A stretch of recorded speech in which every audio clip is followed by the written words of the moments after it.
அஸ்ஸலாமு அலைக்கும் வரஹ்மத்துல்லாஹி வபரக்காத்துஹு. புனிதமான ரமலான் மாதத்தில் நோன்பு நோற்பது.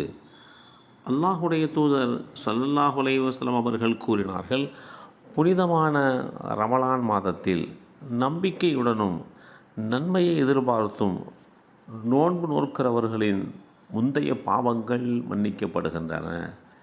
இந்த செய்தி அபூ ஹுரைரா ரலியல்லாஹு அன்ஹு அவர்கள் மூலமாக அறிவிக்கப்பட்டு ஸஹீஹுல் புகாரியிலே 1901 என்ற எண்ணிலே பதிவு செய்யப்பட்டிருக்கிறது.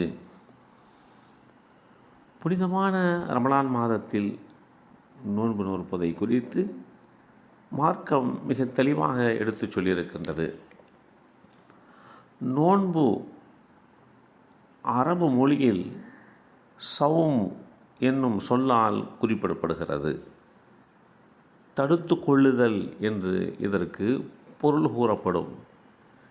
இஸ்லாமிய கடமை என்ற நிலையிலே இதற்கு வழங்கப்படும் விளக்கம், கிழக்கு வெளுக்கும் நேரத்தில் இருந்து சூரியன் அஸ்தமிக்கும் வரை நோன்பு நோற்பதாக நாட்டம் கொண்டு நீயத்து வைத்து எதையும் உண்ணாமலும் குடிக்காமலும் உடலுறவு கொள்ளாமலும் தன் உடலை தடுத்து கொள்வதுடன் உள்ளத்தின் விருப்பங்களை தடுத்து வைத்து தன்னிடம் கட்டுப்பாட்டை வளர்ப்பதே இதனுடைய பிரதானமான நோக்கமாகும்.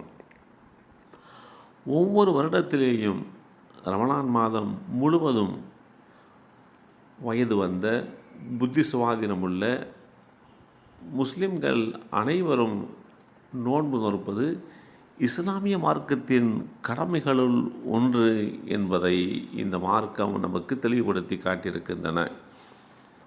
அந்த அடிப்படையிலே புனிதமான ரமலான் மாதம் வந்துவிட்டால் இஸ்லாமியர்கள் அந்த மாதத்திலே நோன்பு நோற்பதற்காக வேண்டி தங்களை தயார்படுத்தி கொள்வார்கள்.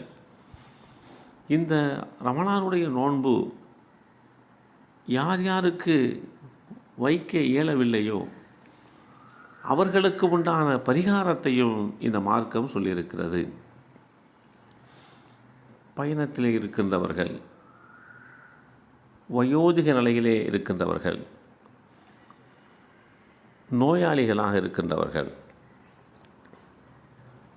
இன்னும் மாத விடாய் போன்ற நிலையில் இருக்கக்கூடிய பெண்கள், குழந்தைகளுக்கு பாலூட்டுகின்ற தாய்மார்கள்,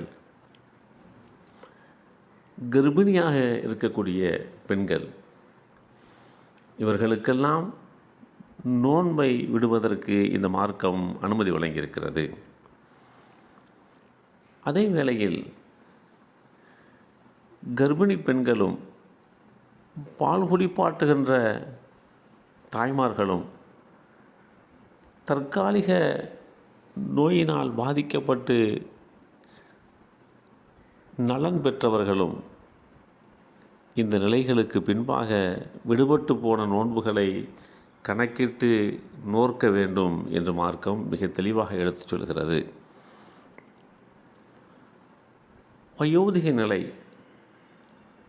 இனிமேல் நோன்பு வைப்பதற்குண்டான சாத்தியக்கூறுகளே இல்லாதவர்களுக்கு அந்த நோன்பை வைக்க வேண்டும் என்கின்ற கட்டாயமில்லை. நோயாளியாக இருக்கிறார், நோய் தீர்வதற்குண்டான வாய்ப்பே இல்லை, கடைசி வரைக்கும் இந்த நோய் அவரை விட்டு போகாது என்ற நிலையில் இருக்கக்கூடிய நோயாளிகள், அவர்களும் இந்த நோன்பை வைக்க வேண்டியதில்லை. மாதவிடாய் ஏற்பட்ட பெண்கள் எத்தனை நோன்புகள் விடுபட்டு போயிருக்கின்றனவோ அந்த நோன்புகளை ரமலான் மாதம் முடிந்ததற்கு பின்பாக எடுத்து கணக்கிட்டு வைக்க வேண்டும் என்றும் இந்த மார்க்கம் தெளிவுபடுத்தி காட்டியிருக்கிறது. எல்லாம் வல்ல அல்லாஹு தஆலா புனிதமான ரமலானை அடைந்து கொண்டு முழுமையான முறையிலே நல்லமல் செய்வதற்கு நமக்கும் நம் சந்ததிகளுக்கும் அருள்வாளிப்பானாக. அஸ்ஸலாமு அலைக்கும் வரஹ்மத்துல்லாஹி வபரக்காத்துஹு.